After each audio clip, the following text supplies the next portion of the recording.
I gathered historical facts you lived peacefully without. Should I start already? No, wait, okay. Go ahead. In 1916 in Kingsport, Tennessee, a tramp named Walter Eldridge got a job in Nassau as a junior elephant keeper. But the guy was unlucky on the very first day when he approached an elephant named Mary. She lifted him with her trunk and threw him against the wall. The guy was knocked out immediately. The spectators who came there with children were, to put it mildly, shocked and demanded that the circus owner Charles Sparks punish the elephant. And this genius, albeit reluctantly, couldn't think of anything better than to knock out the elephant by lifting it with a railroad crane. The creator of Porsche, Ferdinand Porsche, actively collaborated with an Austrian artist, which led to the creation of Volkswagen Das Auto in 1938. But I'm interested in something else. What's with the Porsche logo, and how can I unsee it now? And I have so many questions for Porsche.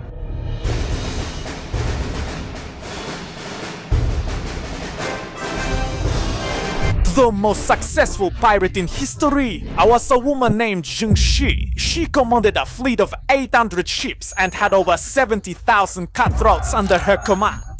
Benjamin Franklin, yes, the same guy on the $100 bill, was a real American psychopath. In 1998, a house in London where Benjamin Franklin lived at 36 Craven Street was being renovated, and suddenly the workers found about 15 human skeletons in a secret basement. The authorities, in order not to tarnish his name, claimed that, well, you know, in those years it was normal. Yes, the bodies were delivered illegally from the cemetery, but it's purely for anatomical dissections for scientific purposes, so there's nothing wrong with that. In the year 1233, Pope Gregory IX issued an official document in which he claimed that cats, especially black ones, are associated with the devil, witches, and satanic rituals. As a result, a mass hunt for cats began across Europe. Consequently, without cats, the number of rats, which no one controlled, sharply increased, and this in turn helped spread the Black Death, or simply the plague, which wiped out 30 to 60% of Europe's population. In 1971, 17-year-old Julian Kopke was flying with her mother over the Amazon jungle when suddenly lightning struck the plane. It broke apart in the air and crashed somewhere in the jungle. All 85 passengers and 6 crew members perished except for her. But that was only the beginning. She had to survive for 11 whole days, eating candies she found on board. She drank water from puddles and made her way through the jungle using a machete, which she also found on board. Eventually, she came across loggers who rescued her. This inspired the creators of the game The Forest, and it is the only case in history where a person survived a fall from a 3-kilometer height without a parachute. To be considered beautiful by Victorian standards, you had to be thin, very thin. And yes, there were many ways to lose weight, but the most popular among them were tapeworms. A pill with worm eggs was swallowed like regular medicine. Once inside the body, the parasite would start growing and feeding on the food consumed by the person. And yes, you would start losing weight, but only if you didn't die first. Unfortunately, tapeworms grow up to 9 meters in length and attach to the intestines. Both the larvae most often attach to the heart, eyes, lungs, or brain, and you will still die, but at least thin. Vladimir Pravik was one of the first firefighters to arrive at the Chernobyl nuclear power plant after the accident. He received such a powerful dose of radiation that the color of his eyes changed from brown to blue. But alas, like most of the first responders, he died 15 days later from severe radiation exposure. Here are 5 insane laws of 15th century Britain.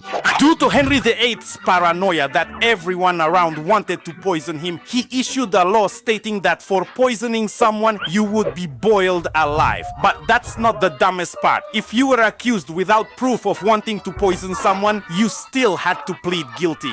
And if you refused, you would be tied to the floor and pressed with a heavy stone until you confessed. For public drunkenness, you would be forced to wear a barrel with holes for the head, arms, and legs. For gossip that damaged the person's reputation, you would be placed on a cooking stool. It was simply a chair on a long pole.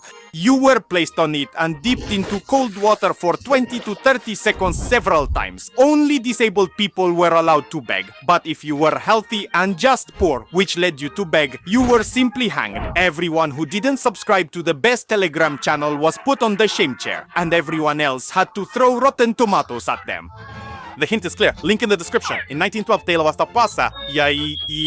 Taylor Franz Reichert wanted to create a parachute. He threw his first prototypes with mannequins out of the window of his 5th floor home, but something wasn't working. But he decided that the problem was the problem was the height from which he threw the mannequins, not the invention itself. On February 4th, 1912, he convinced the authorities to allow him to jump from the first platform of the Eiffel Tower, and he jumped and immediately crashed. But the dumbest thing is that another inventor from the Russian Empire, Gleb Kotelnikov, had already invented a parachute a year earlier, and it worked, and France knew about it, but still messed up. In the year 1347, the first recorded case of biological warfare occurred. Mongol troops during the siege of a fortress catapulted bodies of plague victims over the walls to infect the enemy. Most of you know about the $100 bill, the 50, the 20, the 10, the 5, and even the $1. But there are 3 secret bills that you definitely haven't heard about. Let's start with the $10,000 bill. It features Ohio Governor Salmon Chase. But interestingly, the bill was not printed for ordinary citizens, but for banks, to make it easier for couriers to transport money. To give you an idea of how rare this bill is, in 2020 it was sold at an auction in the United States in good condition for a record $480,000. The $1,000 bill, it was issued up until the year 1969. It features Grover Cleveland, the 22nd and 24th President of the United States. But after '69, the government decided to destroy all the bills because electronic accounts were now used for interbank transactions instead of physical banknotes. And nowadays, one of these can be worth up to $200,000. And of course, the $2 bill. By the way, it's the only banknote that can still be used for payment today. It's kind of worth $2, but it's not that simple. Those banknotes issued after 1976 with stamps are valued from $30 to $50. The Austrian artist, although he failed as an artist, was a good friend of Walt Disney and helped create and draw several dwarfs for the cartoon Snow White. And also invented Pinocchio, so one of Caesar's most grand victories was achieved thanks to construction. In 52 BC, the city fought the Gauls and wanted to capture the fortress of Alesia. But there was a problem. The fortress was on a height, which gave the enemy an advantage. So without much thought, he simply built a wall around the fortress 24 kilometers long, and just in case also dug pits with spears. But suddenly another problem arose. Outside the wall, reinforcements of the Gauls arrived, 250,000 men, and Caesar's army would have been sandwiched. But he came up with an even more ingenious solution: to build another wall between the other wall. And in the end, he defeated the Gauls both inside the fortress and outside. If you played RDR2, you can find a woman in a barrel at this location by the waterfall. But I could not even imagine how tragic this reference to real-life events was. In 1901, a 63-year-old teacher named Annie Edson Taylor had major financial problems and desperately tried to earn something, somehow, somewhere. But finding no options, she decided to gain fame by performing a crazy stunt and later monetize her recognition. She found a guy who built a special wooden barrel for her reinforced with hoops, then invited all the townspeople to Niagara Falls and climbed into the barrel. After that, the barrel was sent drifting towards the waterfall. When the barrel went over the edge and disappeared into the foam, everyone thought, well, that's the end for her. But after some time, the barrel resurfaced, and it turned out she was alive with only a minor bruise. And yes, her plan initially worked. She started earning good money traveling with her barrel across different states of America.